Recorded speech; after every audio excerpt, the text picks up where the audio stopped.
one of the best ways to promote the fishing industry that we have down here is by education.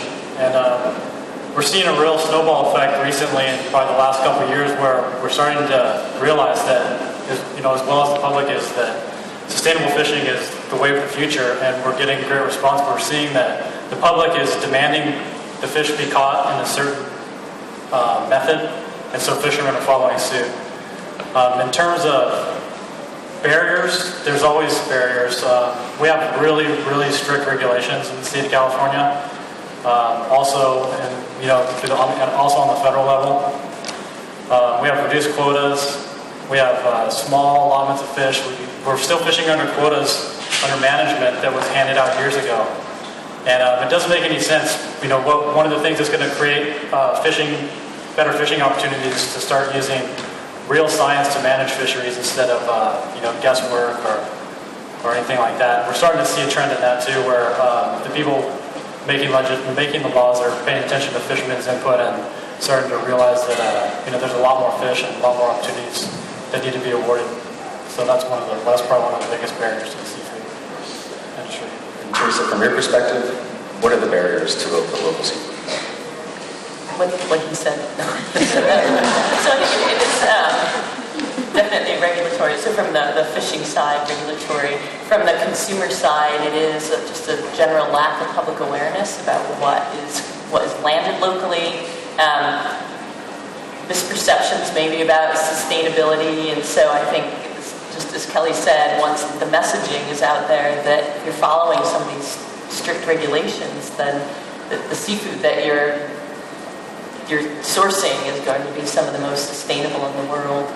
So I do think a solution to just getting the word out is working with the food system, the community, the chefs who set trends. And I know if sometimes, we're adventurous in the grocery store about picking up a new piece of fruit and bringing it home, but people are much less adventurous when it's a new slab of fish or an invertebrate, an urchin, and what do you do with it? So I know from experience I've brought home new bits of seafood from the fisherman's market, and it's been a total disaster, and then I don't want to buy it again. But if a chef can prepare it and you taste it and it's good, you're going to engage people. So not just inform them about why local is important, you'll engage them and bring them in. And then I think more formal education, like campaigns, just saying why this is sustainable, why this is good for our economy and our livelihood, why local is good for the environment. We'll kind of get the message across and start to habituate people. So when they say, hey, I'm going to go have a fish dinner tonight, they're going to think about black cod or red sea urchin and not always salmon. Not that you need to cut out imports, but at least put that on your list of options to try. And so I think that's a long process. And so, yeah, I think a couple campaigns, and then about all the health benefits of local seafood too.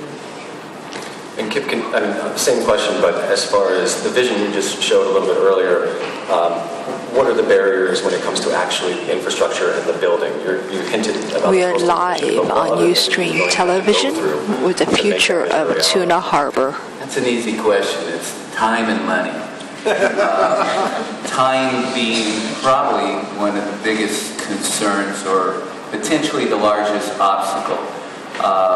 Getting projects, and no offense, Raphael, but getting projects approved on port property is very expensive and very time-consuming. And when you have a project of this complexity, of this scope, name a local, state, or federal jurisdiction, and we'll have to go through it. So that time component becomes very critical. We need to move this along as quickly as we can, because politicians who currently support this project may not be around when we're ultimately before the Port or Coastal Commission. Right, Supervisor Cox? So the time's a very, very big component. I also mentioned money. This is a very expensive project. There are not a lot of $1.2 billion projects out there. But having the magnitude and size of this project enables us to accomplish a lot, specifically with the commercial fishing industry, that other projects would not have the ability to do. when you've got the number of hotel rooms, when you have 280,000 square feet of retail, that can subsidize the infrastructural improvements that we're talking about within commercial basin on a project of this size and magnitude. Raphael, can you talk a little bit about, from the port's perspective, the barriers to making this project a reality? Again, live on iTalk, Talk of San Diego, Time and money. future of the Tuna Harbor, Ustream Television. We're talking, the planning that I mentioned earlier, we're in our 4th year planning. It's a lot of work, a lot of staff resources, a lot of time. And once the plan is rolled out, this will be part of the plan. Then it requires all of the money to make it real. So again, having access to private capital, if it can be deployed, overcome all of these planning, approval challenges, that's a major part of it. A second issue, I think, is that public awareness, and it's already been mentioned, but this is, I believe, very, very important because it creates political will when there's support for something and people are really behind it. And the fishing industry here is something really special that we have to try to hold on to. You see an industry emerging right now, and it's the craft beer industry. And you can see how it's being promoted by the politicians, by the media. It's very, very well organized, and there are positive results coming from that. There's some craft beer right over here. I would really like to see the same thing for our fishing industry. It's so unique, the culture, Little Italy, Point Loma, Barrio Logan, the character that these gentlemen and that they have and everyone involved in the industry, it's really something that's very, very neat. I don't think we're leveraging it, maximizing it the way we should.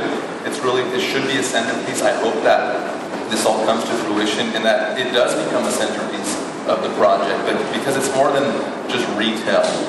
It's about part of the heart and soul of the city. And so I think we all need to get behind it, lean in, and really show it off. Should I have the same question, but you're not allowed to say time and money. What's that? Kind of, what are the same thing, the barriers from the processor side? I mean, I know you touched on it a little bit earlier, but is it mainly just infrastructure? Yeah, it's primarily just infrastructure. We're all pretty much singing the same song up here. Infrastructure, time, money, and obviously public education on the whole subject. Okay. And Teresa, I wanted to ask you, a major, and also this is for Raphael, a major component of this project and of the port's mandate involves environmental stewardship. So how is that evolving with respect to this project? I think anytime your focus is on locally sourced food and a local food system, you're on the right track with environmental stewardship. Just because if you're pulling food out of your local waters, right, you're gonna take care of the water. You're gonna make sure they're clean. You're gonna make sure your habitats and ecosystems are healthy. So I definitely think we're on the right track. As far as the port itself and the development, it's developed, and so there's not a lot of natural ecosystem there. But I think just giving people that public access to the bayfront will do a lot because it helps the general public actually connect with the coastal ecosystems and the bay, and if you've connected with something and have that sort of sense of place and belonging, that you're more apt to take care of it. So as part of the entire Port Master Plan update and this particular area, the Central Embarcadero, we'll have to comply with state law. We'll have to comply with CEQA. So the environmental effects of this development, of all development, have to be accounted for and mitigated. So to the extent that there is any significant effect on habitat, eel, grass, whatever the case may be, we're going to require and we will be required to make sure that the developer addresses those issues. So that's a vehicle to improve the current situation. So hopefully we can get greener, cleaner infrastructure and other facilities. So it's an opportunity. Kelly, live on Ustream Television with the future of Tuna Harbor. Harbor dockside market and some lessons learn. But can you talk a little bit about the general public and how you would gauge their interest in local fishing and their knowledge of local fishing, say 10 years ago to now? I've always done direct marketing as far as selling my fish. I've never sold direct to the public, but I've sold it a lot of restaurants and things like that. So most of the places that I've traditionally sold fish to were educated about seafood and seafood issues. This is the first time, I think, for a lot of fishermen that we've sold fish directly to the ultimate consumer. And man, in the last couple of years, it's been a real learning experience. I mean, we have a traditional group of people, certain ethnic groups that are really, really adamant about their seafood. They know more about fish than we do sometimes. It's amazing. And then one of the biggest joys is educating people that don't really know a whole lot about our local fisheries and our local fish, and giving them an opportunity to try something new. A lot of people go to Ron's or Costco and they're used to seeing cod, salmon, tuna, things like that. Whereas, it's come down to where we fish, and on any given day you can find up to 60 or 70 different species of seafood. And the majority of them, most of the people who live in San Diego have never even tried, never even seen. And for fishermen, a lot of it's stuff that we eat on a weekly basis. We know how to handle it, we know how it tastes, we love it. So it's a really great opportunity for us to promote the local fish that we have and steer people in that direction to maybe try something new rather than just keep going for the same old, same old. I just wanted to reiterate and really stress how much this fisherman's market has contributed to public outreach about our local fisheries, and then just fishing heritage, where it's way more than just a market. And if you haven't been there, I recommend that you go. It's entirely an experience to be able to see and smell and hear the boats coming in and be at the docks, and then to talk to the fishermen and their families about how to prepare the food and where it was caught. People don't get any more connected to food than that, and in this age of wanting transparency and a push for local food, this is a tremendous experience, so I recommend it. And as Kip had mentioned earlier, and I touched on, there have been a lot of meetings between the fishermen and the developer. So Kip, I wanted to ask you what it's been like trying to ingratiate yourself with a group of fishermen who, at least at first, didn't trust you as far as they can throw you.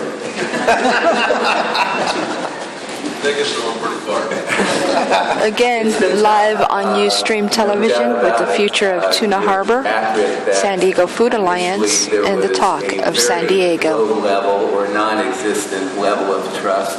I think hopefully that has changed over the course of the 11 meetings. I know someone in this audience said that maybe we were just looking to check off the box that we had, spoken and listened to the fishermen. And while we are listening, that is certainly not what we're doing. We are sincere in this effort. I can assure you that the partners who are responsible for this project have a very clear and defined commitment to the commercial fishing industry. And as I mentioned, in my comments, there's some selfishness in that because of the benefit that we feel that will ultimately have on the overall success of the project. But you're dealing with a very, as has been mentioned, established group. You're dealing with a very diversified group who may have their own self-interests that don't correspond to the guy who's sitting next to him. So it's been a little like herding cats at times, but I feel we're making very good progress, and I do feel that the option 4 that was shown indicates that we're on the right trail. I think we've got a good consensus built around that. It's a starting point. We've got a ways to go, but I think we're all very encouraged about where we're headed and the ultimate success we're going to be able to achieve. Chevis and Kelly, from your point of view, how's it going? Well, initially, in the first meeting that I was in, and I've been to every one of these meetings here, Gaff told me that he's going to tear my building down. So my initial reaction was, who is this guy and what is he talking about? So there was hatred at first, but we made up. But no, all kidding aside, the group, that's why he's in China, right? The group has gotten together, and we have a commercial steering fishing group that all of our commercial fishermen here today, as well as a few other parties, we all get together bi-weekly. And we've had multiple discussions, multiple arguments, some agreements, but I think we're making headway on this whole project. I really do. Chesapeake Fish, that building more than likely won't be where it's at currently. But we are working with the developers to make it work for everyone. At the end of the day, this is for commercial fishing, sustainability. Whatever we need to do to get there, I'm on board with. Kelly, your point of view? I'm looking around the room here and I see a lot of guys that have been fishing for a really, really long time. Commercial fishermen, by their known nature, are skeptical. I've only been doing this for 20 years, but I see guys that have been doing it 30, 40, 50 years sitting in this room right now. And all those guys will testify to the same thing, that fishermen never ask for anything more. All we constantly do is fight to keep what little bit we have. And over the past 20 to 30 years, we watched our industry really get dwindled away, and we've had to fight and claw and scratch. For things that were a lot smaller than the potential to lose the place where we operate our business. So you can see that we take this really, really seriously. And so, yeah, we're a little skeptical. I'm optimistic that I heard Kip say today that they were in no way, shape, or form going to be incorporating mixed use into Tuna Harbor, which was, a really great thing for us to hear. And, that hopefully they'll take into consideration that the expansion of the fishing industry is, critically important to the city of San Diego. Right now, we can't keep up with the demand for local fish. That's all there is to it. And we have the supply, we have the desire, we have the capability. We just need to have all the rest of the things fall suit so we can make it happen. Again, live on Ustream Television, the future of Tuna Harbor. Talk of San Diego. The big barrier is this infrastructure issue, and there needs to be a world-class fishing harbor. And I think we're well on our way. Last fall, myself and a few other partners in crime collected some preliminary information from some of the fishermen on what they wanted to see in a fishing harbor, and we passed that on to the developer. And then I was just looking at this last option 4 and realizing, hey, all those features are there on the page. The fishermen want some rearranged a bit, but they're there on the page. But it was all the developer that put it there, and that really kind of sealed that we're headed in the right direction. I attended one of those meetings fairly early on. I thought it was important for someone from the commission to be there to make sure that the fishermen and the developer acknowledged how important it was that they were talking. This developer, to their credit, from when they first started putting this project together, they went out and they really started to reach out to not just the fishermen, but the downtown residents, to the Seaport Village tenants, to labor, to many stakeholders who they knew they would have to get their support, work with them to make sure that this project would ultimately move forward. And I can't emphasize enough how important it is to get in a room and have these conversations. I think what we've had at the port and in the city and in the region is a long list of projects where folks have tried to cram them down the throat of the stakeholders. And that just doesn't work. This is a new approach. It's the right approach. Talk early, talk a lot, try not to hit each other too much, and come to some agreements about what will be in the best interest of everyone. And so I applaud everyone for all of that hard work. It's not easy. I realize everybody has their own point of view, as they should, but ultimately we'll get a better project because of all of this hard work. I was just going to add, I want to commend the fishermen in particular for really stepping up and coming out to all these meetings. Again, a few years ago when we were trying to do our market feasibility study, it was really hard to get some of the guys all together in one room, but the consistency of coming to these meetings and having a voice, I think this whole process has really helped a lot of the fishermen come out of their shells and come off their boats and step up. And so it's been great, I think, for also raising awareness of issues and where they stand and what they need. So I want to touch on, I know this event is about Tuna Harbor, but I'm not sure if everyone is aware, there is another harbor, one 1 mile north of here, Driscoll's Wharf. And Kip and Raphael, I'd like to ask you how that fits in to this vision, because I don't know, I've heard from the fishermen, I don't know how true this is, but that this vision can't really come to fruition unless there's some kind of a major investment in Driscoll's Wharf. That is not part of, obviously, Tuna Harbor, but can you kind of talk about how that fits into the overall model for making this thing a success? Sure, and I see Tom Driscoll in the back of the room, so he's standing next to one of the partners, so I'll have to be very careful there. In simplistic terms, we see it as an integral component to the overall success of the commercial fishing industry. There's certain infrastructural improvements that just can't be accommodated within the confines of Tuna Harbor. When you start talking about a loading dock for an 18-wheeler, and you start talking about maybe 8 or 9 or 10 of those, when you start talking about a large component devoted to aquaculture, I think you need to look holistically at both facilities to ensure that they're both working in harmony with each other if this thing is going to work. Again, live on iHeartRadio, Ustream Television, with the Talk of San Diego. The request for proposals for the Central Embarcadero site, we anticipated that because of the commercial fishing operations, that the proposers, if they were smart, they would already start to think about Driscoll's Wharf and the nexus between the two commercial fishing operations. Again, this group was thoughtful about it. I know they have been reaching out. I don't know what conversations have taken place. The lease at Driscoll's Wharf expires in 2023. So we would like to see some collaboration, some cooperation, some discussion, some planning, so that we too know in what direction we should focus, realizing that this is all connected. And Kip, one more question. Gav had told me that there may be ways to kickstart this process sooner than expected, that this is going to take a long time, that groundbreaking is probably several years away, but that there may be things in the short term that he could do that would help the fishermen, especially here at Tuna Harbor. Can you talk at all about that? Sure.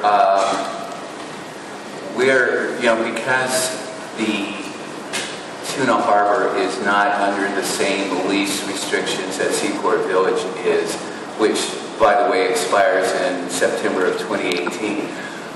We feel we could isolate the commercial fishing base in Tuna Harbor and move forward with that in advance of all of the regulatory hurdles that exist for the balance of the project. So just, in simplistic terms, we would like to initiate our efforts, let's call it phase 1 of Seaport San Diego with Tuna Harbor, and sort of show what we can do, validate some of these concepts, with the expansion of the dockside market. We envision that some of these restaurants could actually fillet and cook the fish on site, like you do in Cabo. You catch a Dorado in Cabo, you take it back to your hotel, and they fix it for dinner for you that night. Why can't we do that here? So we would like to expedite the process associated with the Tuna Harbor, to do that essentially as phase 1 of this project. Raphael, from your perspective, is that doable? Well, all subject to the master planning, the environmental work, but as one commissioner, I would love that. I think that we could overcome many of the hurdles more quickly because, again, commercial fishing is a priority use under the Port Act, the Coastal Act as well. So having the support of the Coastal Commission, I think, would be much easier to get by taking a step-by-step approach. And it's exciting to hear it in concept because I do believe that if people see what can be done with Tuna Harbor, that they'll get excited. And that's a good story. And that will help, again, you're being selfish, right? Because they realize that if they can get some success right out of the gate, that'll help the overall project. But that's good for the project, it's good for the fishermen, it's good for the port. We only have a few Again, minutes left for the we are panel, live but I on did wanna Ustream ask each of Television you one simple question. with the and that is, future of Tuna what is Harbor. your biggest fear for this project? Kelly. I guess my biggest fear has kind of been eased by hearing some of the positive things that Kip said today about their interest in working with the fishing industry and things like that. I guess one of my biggest fears would be that San Diego's great fishing history would be marginalized or minimized by restricting the area that we have and restricting the ability to expand when it's necessary, and taking commercial fishing out of the limelight on the waterfront where it's been for over 200 years and putting us in the back bay, or putting us somewhere where we're not seen, and that would be the final nail in the coffin for the fishing industry. I do realize that mega yachts and water taxis and all kinds of different things like that may bring in an incredible amount of revenue. But I'm looking around in this room and I see tons of faces here. I see individuals in this room that have fed over 1 million people in their life. One guy. How do you put a dollar value on that?